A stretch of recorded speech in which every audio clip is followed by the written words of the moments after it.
These are the objectives that you have to keep in mind that we'll be going over. So all of these things we will cover in this revision session. So let's jump into the chapter.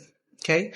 So in this chapter of thermodynamics, we'll be covering a couple of things. So first thing we'll be seeing will be what is temperature, what is heat, and what is internal energy. Okay. Then we're going to be seeing specific heat capacity and latent heat, and we're going to be using those formulas. And lastly, we're going to be seeing the ideal gas equation, and we're going to be seeing the formula of the average kinetic energy is equals to 3/2 kT. Okay, so that's how we're going to progress in this session. Alright, so let's start with some definitions. Okay, so the basic definitions that we're going to be going over is first we're going to be seeing what is temperature and what is heat. Then we're going to be seeing the units of temperature, and we're going to be seeing a relation that temperature has. Okay, so we have temperature, and temperature is basically the sum of kinetic energy of all molecules. Okay, that is what temperature is. It is a sum of kinetic energy of all molecules in a body. Okay, that's the definition of temperature. Second, let's see the definition of heat. Heat is a measure of hotness and coldness of a body. Okay, so that's what heat means. Now, temperature is represented by the symbol theta and has the units in Kelvin. Okay, now remember we have two types of scales when we take the measurements of temperature. We have the Kelvin scale and we have the Celsius scale. The Kelvin scale is a theoretical scale, whereas the Celsius scale is an empirical scale. Empirical means it's dependent on quantities such as the boiling and melting point of water, and as well as the pressure in the atmosphere as well. Whereas the Kelvin scale is not dependent on any of that, so it's a theoretical scale. So there are some problems that come with this when we try to measure the temperature and the pressure is not standard. So that's why we don't use this in calculation. We're always going to use Kelvin scale in calculation. Okay? Right, so we're always going to use our units as Kelvin whenever we do calculations. Okay? Now, what's the relation with temperature and kinetic energy? Okay, so you have to remember that the temperature is directly proportional to the kinetic energy. So the more temperature you have, more kinetic energy you will have. Okay, if temperature is constant, that means that the kinetic energy is same. It's not changing. It's also constant. Okay, if the temperature is decreasing, that means the kinetic energy of particles is decreasing. If temperature is going to be increasing, that means the kinetic energy of particles is also going to be increasing, right? So that's a couple of things that we have to keep in mind. So the next thing we're going to be looking at is what is meant by internal energy and what is change in internal energy as well. So we're going to be looking at all of that. So the internal energy of a system, so the internal energy is a sum of the distribution of kinetic and potential energy of all particles in moving at random motion. Okay, so internal energy is the sum. So this is the internal energy is equals to the kinetic energy plus the potential energy. Okay, so that is what internal energy is equals to. And the change in internal energy, so I'm going to put delta, change in internal energy is going to be equals to the change in Ke plus the change in potential energy. Okay, so that's what we're going to be looking at further now, is what is meant by kinetic energy and what is meant by potential energy. Okay, so I think you are already familiar with what's meant by kinetic energy, so I'm gonna explain more on what is meant by potential energy. Specifically, we're talking about the molecular potential energy. Okay, so now let's look at these things. So first I'm going to be talking about is kinetic energy. Okay, kinetic energy. So you know the kinetic, let me just correct that. Kinetic energy is related to motion. So when things are moving at a velocity v, they have a kinetic energy, which is the formula as well, half mv squared. Okay, so when things move around, so this thing is going to go up like this, it's going to go in this direction, they're going to move around, they have a kinetic energy. All of them are traveling. This is 1, 2, and 3. This is traveling at v1, v2, v3. So we have their kinetic energies. Okay, so now we're going to be talking about the molecular potential energy. So the molecular potential energy arises from attraction between particles.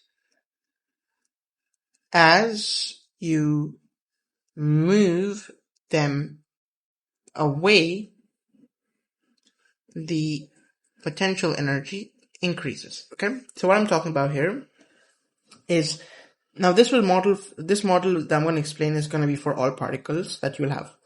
So this is particle 1, this is particle 2. Now I just want you to understand that these two particles will have some sort of attraction. Okay, that's the reason why they're close. They have attraction. So there's going to be a little bit of positive here and a little bit of negative here. So they're going to be attracting. Now if I put some energy to move these particles away from each other, so I'm supplying energy, right? So I'm supplying energy. So I'm going to be supplying energy. Okay, keep that in mind. My energy is going to cause these particles to move further apart. Okay, that means my energy is being converted into something else, and that's being converted into potential energy. So that potential energy is increasing.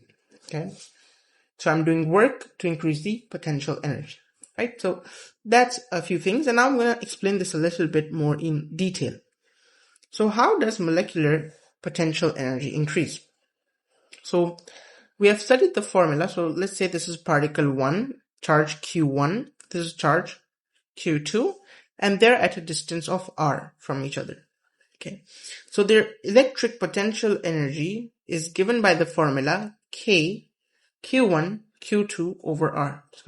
Okay, so it's given by this formula, and this particle is positive and this particle is negative. Okay, and if I plot a graph of the electric potential energy over r, I'm going to get a graph that looks something like this.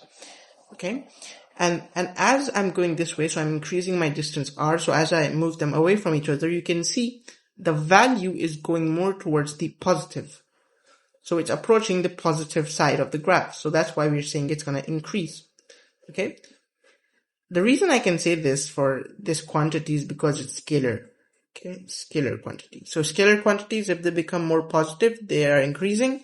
If they go towards negative, they are decreasing, or they're being lost. Okay, so that's how we understand it. So by formula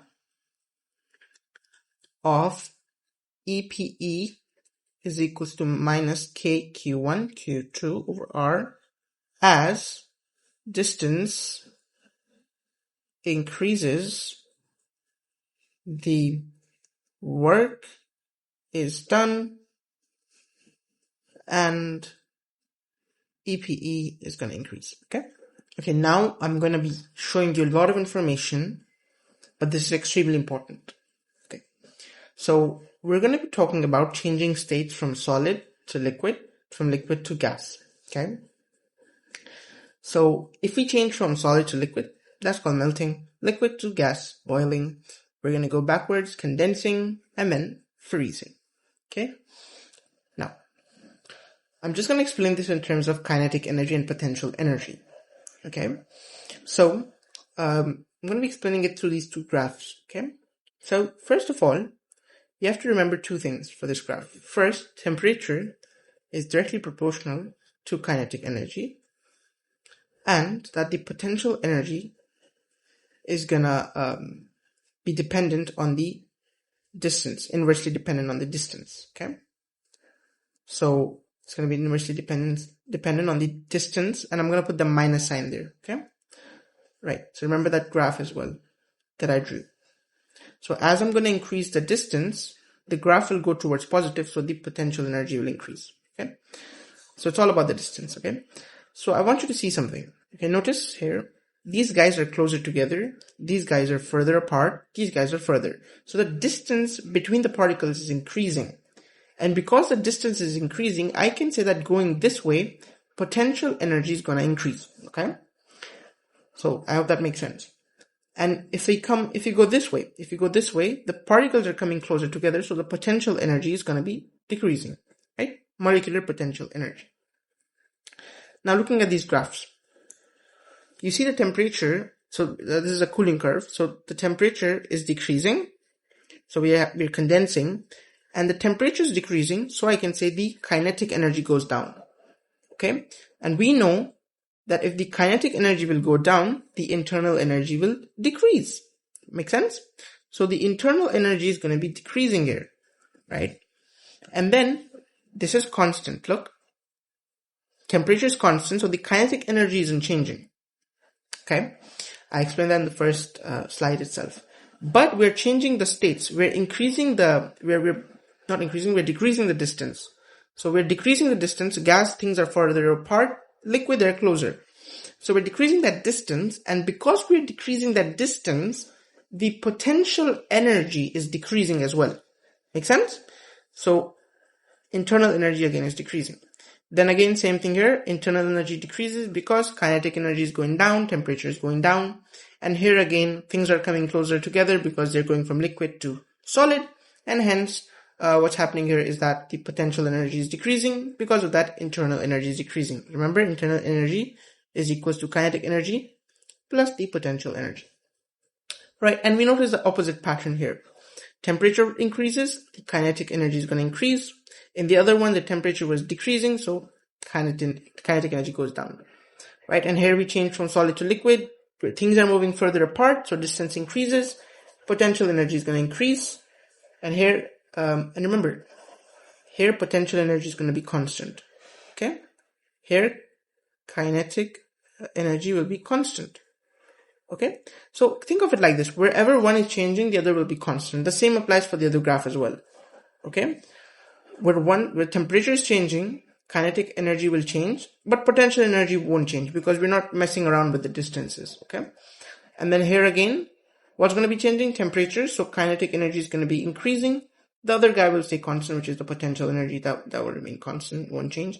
And the same pattern you can notice for the other part as well. Okay, so remember, whenever you have flat area in the curve, so we're going to have flat area in the curve, that area is where we are changing our states. Okay, so that's clear. It's a very important concept. Keep that in mind. Okay, now look at here. We have a question. Water at 100 degrees Celsius turns into steam at 100 degrees Celsius. Which of the following is true? So it says that the temperature remains the same. Okay, so if the temperature remains the same, that means our temperature is constant, right? So temperature is constant. So Ke will also be constant. Make sense?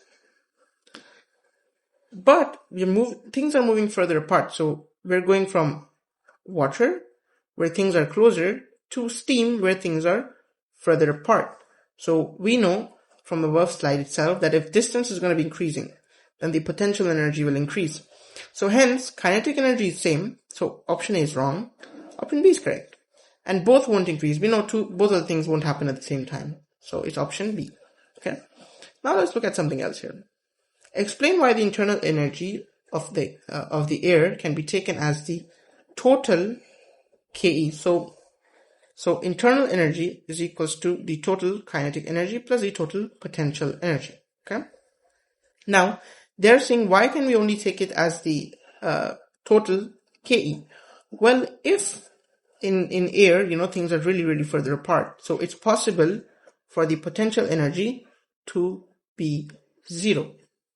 So the internal energy is the sum of Ke. Okay, I'm a bit quick with this, so that's going to give you 2 points. Okay, now this question, I would want to answer it, but I want you to try to answer this question, okay? It is the same thing, it's a cooling curve that we just went through. Cooling curve, okay? So I want you to try it, and I'm just going to kind of sum up the answer, okay? So let's go for it. Okay, so we know what's going to happen here. Temperature is going to be decreasing, so Ke will go down, internal energy is going to go down. Temperature is constant, so Ke is also constant, and potential energy is going to be decreasing, so internal energy is decreasing, and by this, and then we reach Y, where the temperature decreases again, so Ke decreases again, and then your total potential energy will also stay constant like we told it was. And then we know that it's going to change its state, so I think, what was it? The wax. Okay, so at this point around here, the wax would have turned into solid. So wax, so here we would have wax as solid, here we would have wax as liquid, and here both of these states would coexist, so liquid and solid. That's the answer to the question. Just you write it down, and yeah, you would get, I think it was 6 marks, right? So that's all. Okay, so remember, specific heat capacity is related to temperature change. Okay, just remember that. So whenever temperature is changing, specific heat capacity is involved. And the formula for specific heat capacity is going to be the change in E is equals to mc change in temperature. Okay. Basically, the specific heat capacity is the energy needed to raise the temperature of 1 kg mass by 1 degree Celsius. That's what the C value means, okay?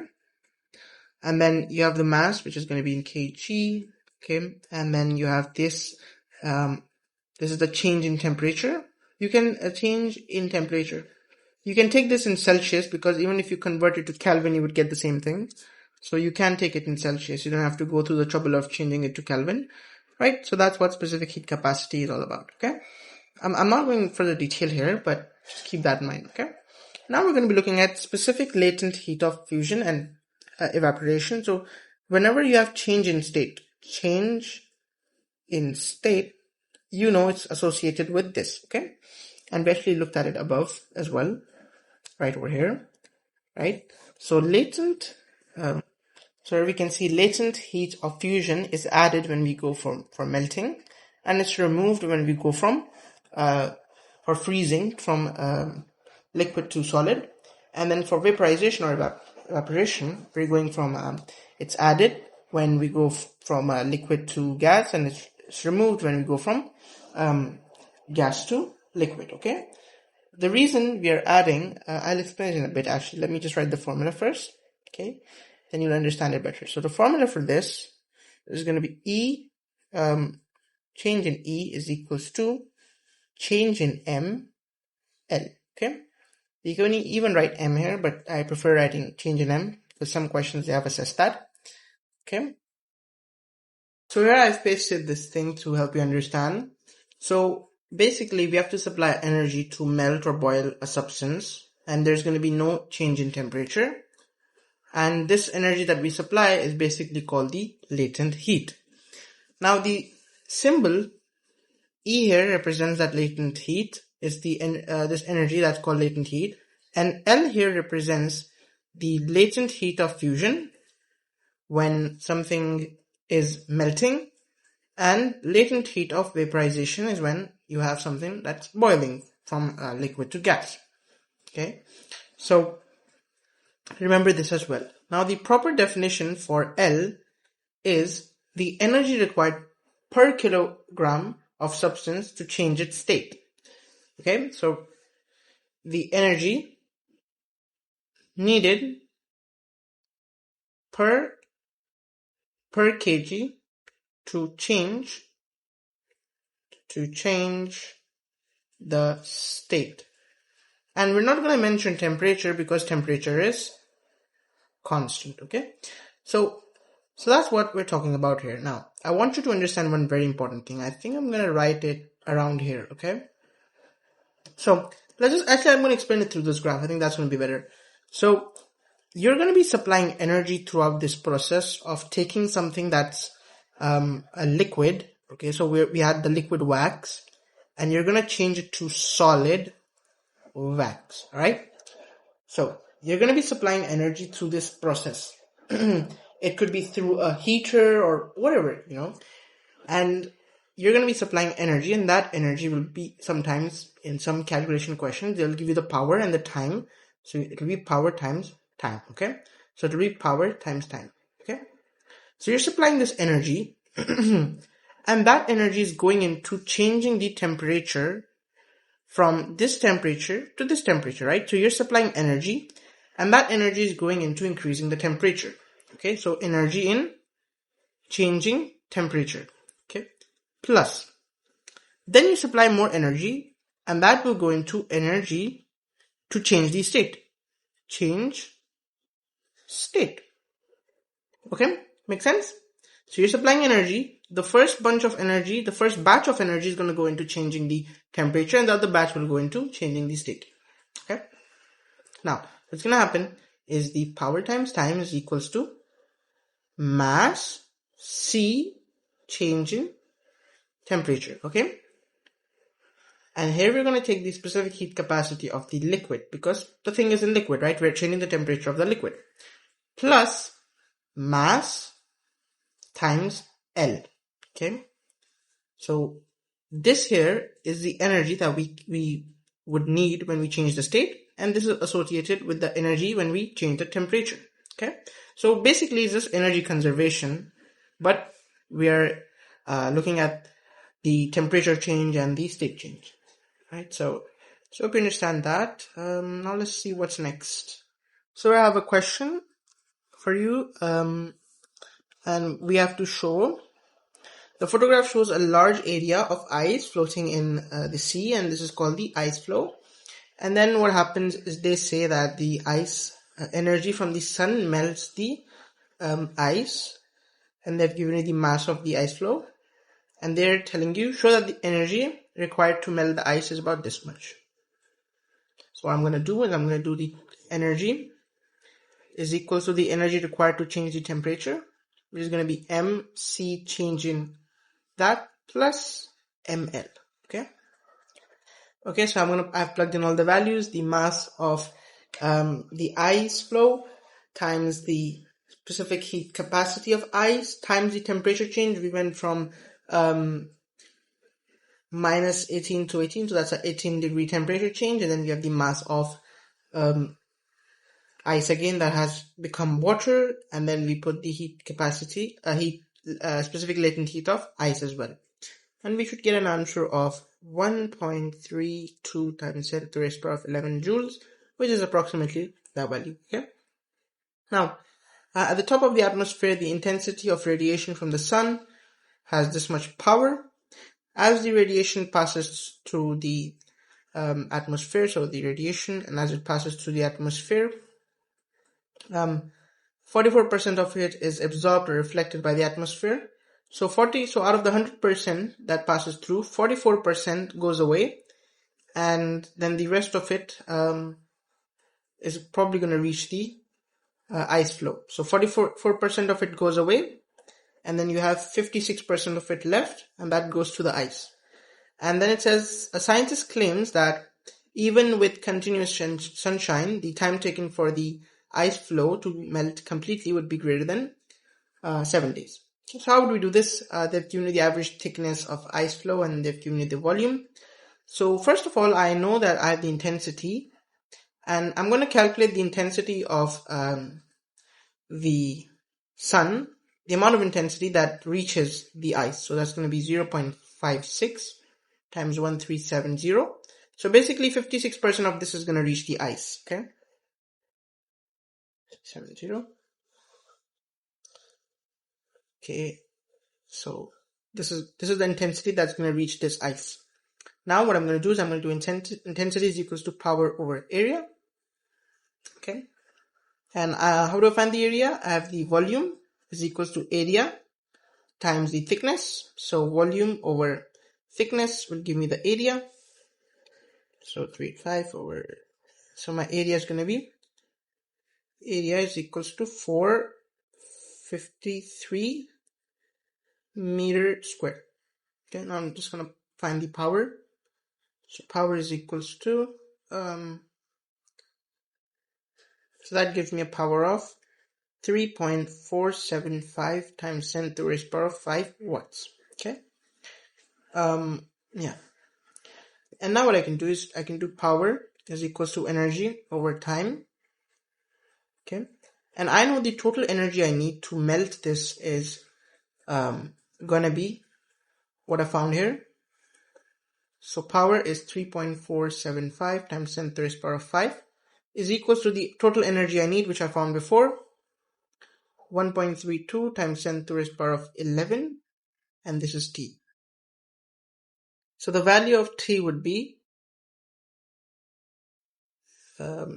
T is equals to 37985 9.9 seconds. Let's divide that by 3600 and then times by 24 to change it into days. Times 24.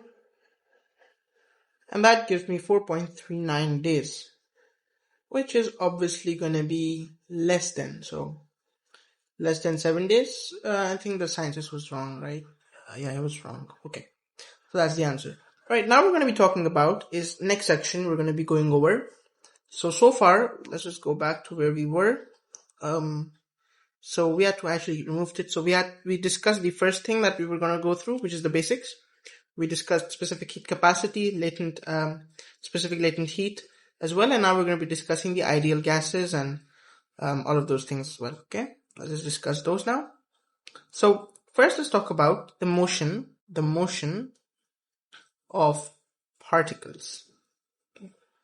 So particles are going to be moving in a zigzag motion, which you might have studied as the Brownian motion. Okay, this is the Brownian motion, where particles move in zig and zag motion.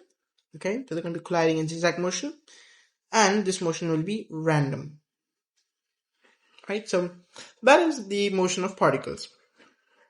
Now, let's take a particle which is trapped in a box, okay? And basically when this particle is going to hit the box, it will exert a force. And this force exerted on the area of the box is basically pressure, okay? So the force exerted on the area of the wall is the pressure. Okay, so that's the formula of the pressure also. Pressure is going to be equals to force per unit area, and the units are going to be Newton per meter square. Okay, so that's pressure right there for you. And there are two factors that affect the pressure. Okay, the first is, we know force is equals to the rate of change of momentum. So the greater the rate of change of momentum, the greater the force. So in a given time, if you have more momentum changing, then you'll have more force. So this is very important, what we're going to be looking at later on. Okay, that's the first thing. And second, if your time also is going to go down, time of contact goes down as well, then it will increase, obviously. Another factor that you might not think about is the number of molecules. Okay, so if you have only two molecules colliding with the wall, less pressure. If you have over 3 molecules colliding with the wall, more pressure. Okay, and then obviously if you decrease the area, the pressure will increase further. You can say those things as well, right? So that tells you a little bit of the basics of pressure. Now the quantities in this chapter are going to be volume, which we will always use volume in meter cube. Okay, if they give you in centimeter cube or millimeter cube, no, you're going to have to change that into meter cube. So we're going to use this always. Okay, and volume is the space occupied by object. It's given by the formula AL or AH. Okay, and then pressure we just saw, force over area. Okay, and I think I don't have to speak too much about pressure here. Obviously the units are going to be Newton per meter or even Pascal, or sometimes they might give you atmosphere as well, or they can give you kilopascal as well. And then temperature, always very, very important point. They will always give you in Celsius. You're going to have to change that into Kelvin. Okay, always Kelvin. So now we're going to be talking about moles. Okay, what are moles? So mole, the unit for mole is just MOL, mole. And moles is equals to the number of particles divided by the Avogadro's constant, or mass over MR, right?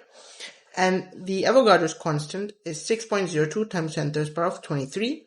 1 mole of anything has 6.02, or 1 mole of a substance has 6.02 times 10 to the power of 23 particles. Okay, now we're going to talk about Boyle's law. So Boyle's law basically tells you that the pressure is inversely proportional to volume. Okay, so you can just read through this. Okay, you can just read through this. But yeah, so we have this thing here. Pressure is inversely proportional to volume, and we have a condition attached to this. We need to make sure that the temperature is constant to have this relation. Okay, so as long as you have the temperature being constant, that's more than fine. Okay, now what happens when you decrease the volume? So when you decrease the volume, now remember, pressure is always associated with the collisions with the wall. So when you decrease the volume, the number of particles colliding with the wall, so their collisions with the wall are going to be happening at a higher frequency. Okay, so you're going to be having more collisions with the wall in a smaller time. And because of that, what will happen is your rate of change of momentum will be greater and your force will be greater, so hence your pressure will be more. Okay, you can read through this, it will give you a bit more of a detailed picture.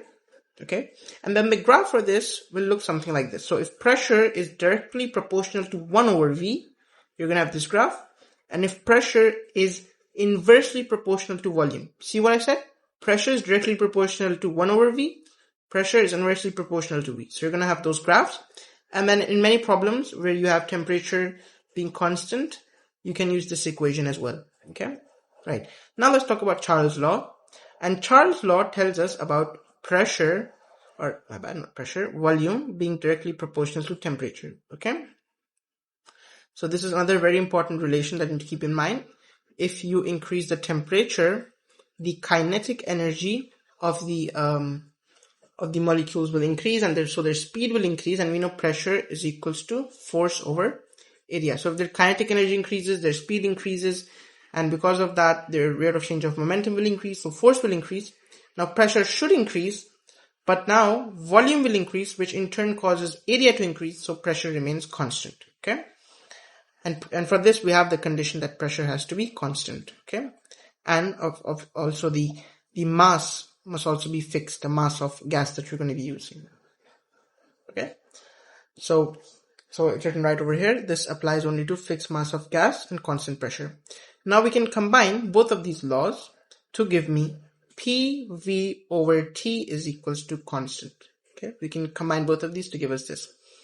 Now if you notice this graph, what happens is if we have temperature on one on the x-axis and the volume on the other axis, and we keep decreasing the temperature, okay, so we're gonna see this point here and temperature decreases, and if we extrapolate that line, we will get to a point where the volume is 0 and temperature is also 0, okay, according to the Kelvin scale. Notice this, 0. And at this point, the particles have 0 kinetic energy. Okay, and that's called absolute 0 as well. Okay, so we know PV is equals PV over T is equals to constant. Okay, now this is well and good, but the problem is, in reality, our gases will have a lot of attractive forces. So they will have high electric forces that cause attraction, and graph will not obey the law. Okay, the law that we have seen, the Boyle's and Charles law. When you combine them, we get this equation, right? So we have to, hence, in reality, this is going to happen. Our graph will deviate. So we have to give some conditions, and these are ideal conditions. And if we put these conditions, our gas will behave ideally. So we call it an ideal gas. Okay, so ideal gas. And there is an ideal gas equation as well, which you have to memorize. I'll show it in a second. But what are these conditions? So let's just look at those conditions. So now we're going to be looking at the conditions for an ideal gas. So conditions for an ideal gas. Okay. So the first condition is that the ideal gas has to have collisions with the wall, which are elastic collisions. And the reason for this is because we don't want to consider the kinetic energy being lost. The second assumption that we're going to make is that the forces between the particles, the attractive forces between the particles, are negligible. Because if the particles are attracted to each other, they will clump together in the middle of the container, and that's going to be another problem for us because we want to consider all the particles exerting force on the wall. Okay, and then we're going to be saying that the volume of the particles is negligible compared to the volume occupied by the gas. Okay, so the reason for this is when you boil the liquid to make it gas, the particles move further apart, so they occupy a lot of volume, and compared to the volume occupied by the gas, the particles' volume is negligible. Okay, and the last assumption we're going to make is that the time of collision by the particle with the wall is negligible compared with the time between collisions. Okay, and for this we can say that the molecules can be considered as hard spheres.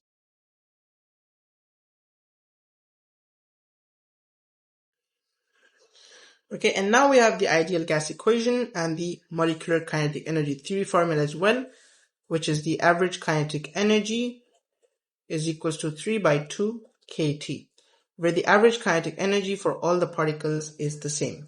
Okay, and here we have the mean square velocity as well.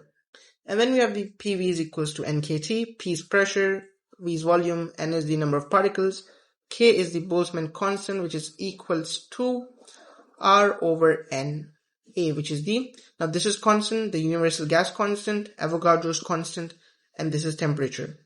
Okay, so you have to keep that in mind. And then if you actually plug this in, if you plug this into this equation, you get PV is equals to N R, the Avogadro's constant, T. Now if you see this and you go up there and you see that as well, you see that N over the Avogadro's constant is just moles. So you can get the other equation, which is equals to PV is equals to nRT, which is what they actually give to chemistry students when they study ideal gas equation. But I would recommend you go with this one because this is the one that's assessed the most in exam. And then we have the molecular kinetic theory. Okay, here's the mean square velocity. This is called the mean square velocity. Of course, the units for velocity, meter per second for c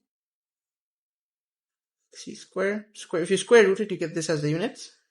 And then the mass is in kg. Average kinetic energy is in joules. The k is the Boltzmann constant. Okay, Boltzmann constant, and the value for this is 1.38 times 10 to the power of minus 23 joule per Kelvin. And then temperature is, obviously, what temperature is, it's in Kelvin, okay? So these are the things that you have to keep in mind, all right? So use these relationships that they've given above to show that the mean kinetic energy of a gas molecule is proportional to the absolute temperature. Okay. So let's try to do this one. So PV is equals to NKT. And then we can say that PV is also equals to that. So we can actually equate both of these. So we can equate this with that. Okay. So NKT is equals to half NM mean square velocity. This cancels out. And then you get half M square, or 1 by 3, my bad, 1 by 3 is equals to KT. Okay. Then you multiply both sides by 3 by 2. So this becomes half M mean square 3 by 2 KT, and you get the average kinetic energy is proportional to the temperature. Make sense? Now, if you want to know a bit more detail of how this comes from and how this comes from, you can go to the Thermodynamics playlist. I've derived this from the basics, literal basics. So you can go there and check that out. If I try to do it here, it'll take at least 5 to 7 minutes. And this is a revision video, so you should know how to do it. Okay. Now let's look at just one more question that I want to look at. This also, I want you to try it yourself. Okay. So just try it yourself. Just let's see what you get as the answer. I'm gonna do this one. Okay. So one question I will do, and the other one you can try. Okay. You can take a picture if you want, a screenshot or something. All right. So it says a fine beam tube is used for investigating properties of electrons. An electron beam is produced inside a spherical gas bulb. The bulb contains neon gas at a very low pressure. The neon gas is at a pressure of 1.25 Pascal and at a temperature of that. Calculate the number of neon atoms inside the bulb. And they've given you the bulb diameter. So we're going to be using PV is equals to nRT. Bulb diameter, which means the bulb is going to be like a sphere. Right, the bulb diameter, so sphere volume is 4 by 3 pi r cubed. So let me just find that out. 4 by 3 pi 16 times 10 to the raised power of minus 2 over 2 cube. This is the volume. I'm going to take this volume, put it right over here. I know what my pressure is. It's 1.25. And then my temperature is going to be 25 plus 273 to Kelvin. Remember to change it to Kelvin. This is going to be K here, my bad. 273 plus 25. And then the Boltzmann constant is 1.38 times 10 to the raised power of minus 23. That's going to give you the value of N. Okay. I'm doing it a bit quick. 4 by 3. Okay. So I got the volume. I got the temperature. I got the Boltzmann constant. 1.25 as pressure. So I just basically did PV is equals to KT to give me N. Alright? Make sense? So you can pause the video, just look at it so you don't get a bit confused when you look at this. That what have I done? Why have I done it so quickly? Right? So just look at it. I hope you know how to do this. Right? So now let's move on to one more section, which is this average kinetic energy in the molecule of a gas is only proportional to the thermodynamic temperature. Okay, so the average kinetic energy is proportional to temperature, very important relationship. And this kinetic energy is the translational kinetic energy. When things are moving up and down and side by side, you're translating. We're not talking about rotational kinetic energy. Okay, so we're not talking about this, we're talking about this, right? So a very important point is that, remember, one very important thing is that the average kinetic energy for all particles, we assume it's the same. The particles can have different,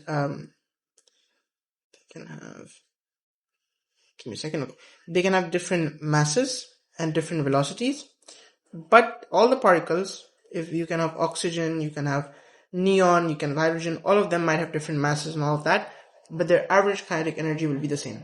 Make sense? So just keep that in mind. I want you to just read through this as well. Okay. It's important. So just go through this. It comes a lot in MCQs. They test this a lot. And I have one MCQ here as well with me. There are many more, actually, if you find. There are a lot of them. So the first two options are wrong because they tell us that the mean kinetic energy is different, but we know the mean kinetic energy is going to be the same. So these two are wrong. And then we know that helium is bigger than hydrogen, so it has more mass than hydrogen, right? So the mass of helium is going to be more than the mass of hydrogen. And because of this, we can say if they have the same average kinetic energy, so for helium and then for hydrogen, half m mean square, half m hydrogen square. Okay, so if hydrogen has less mass and helium has more mass, that means to balance it out, hydrogen should have more mean square velocity, and then helium should have less mean square velocity.